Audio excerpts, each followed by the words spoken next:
Вокруг дома номер 4 по набережной Нефтяников со слезами на глазах кружат местные жительницы. Они прислушиваются к звукам из подвала и пытаются найти хоть какую-то лазейку. Там замурованными остались котята, в то время как мама-кошка оказалась снаружи.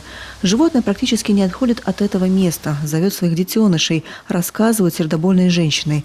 Именно они на протяжении долгого времени подкармливали пушистый выводок и теперь пытаются спасти его. Я в этом доме живу с 1987 года, и всегда тут в подвале жили бездомные кошки. Это безобидные животные, они никогда никому не мешали. Вчера около 9 часов утра, с 9 до 10, кошки были заживо замурованы. Спустилась в подвал, как мне сказали соседи, которые видели это из окон соседнего дома, группа людей вместе с председателем Совета дома Кадыровой Валентиной Борисовной. И по ее указанию с другими членами Совета дома и работниками, и по ее указанию замуровали кошек, закрыли подвальные окна металлическими листами, которые были приварены. Вот так в одночасье мирной кошачьей жизни настал конец. Жительницы дома в один голос называют сложившуюся ситуацию зверством. Впрочем, как оказалось, их мнение разделяют не все. И в первую очередь та самая упомянутая председатель Совета дома Валентина Кадырова заявляет, драматизм всей ситуации излишне преувеличен, а перед закрытием подвальных окон всех кошек она, по ее заверениям, лично постаралась выгнать с насиженных мест. Да и сами животные, хоть и милые, пушистые, но отнюдь не такие безвредные, как думают многие. Корм оставляли прямо на отмосточке. Лето было жаркое, там просто рой мух был. Мы ходили это периодически брать. Кто-то выставлял корм, мы его убирали. В подвале там такая клоака. Спасибо, у нас есть Валерий Максимович, который он раз в месяц снимает показания приборов учета холодной воды, и он ходил там, делал уборку.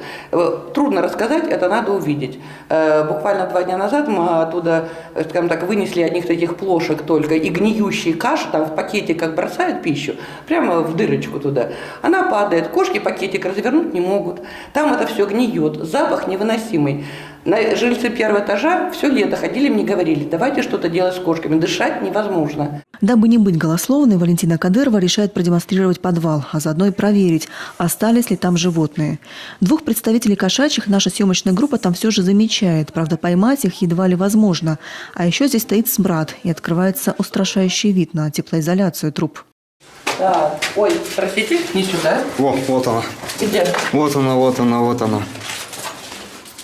Ой, да поймай меня, нет ее.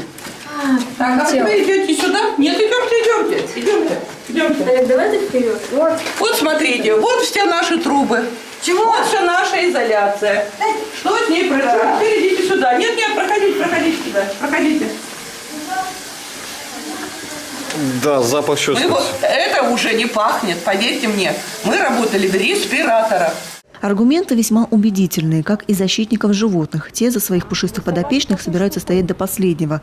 Говорят, если доступ в подвал будет доступен всем жильцам, а не только членам Совета, то и прибирать за своими любимцами им будет проще. Ведь ранее кошек кормили исключительно через подвальные оконца. Хотя бы открыли, мы сами будем убирать. Сами будем ходить и убирать. Пусть нам ключ дают, и все. И будет тогда. Да.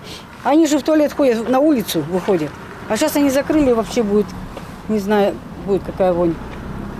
О, видите, что творят. А то есть вы готовы убирать, да? Ну, конечно. Будем ходить, а что, там неделю раз можно же убрать. И пока стороны еще только пытаются прийти к компромиссу, судьба замурованных котят так и остается неясной. А мама-кошка все так же печально кружит у привычного, но уже закрытого прохода. Любовь Лапина, Виктория Науменко, Олег Белькеев, телеканал Юрган, Ухта.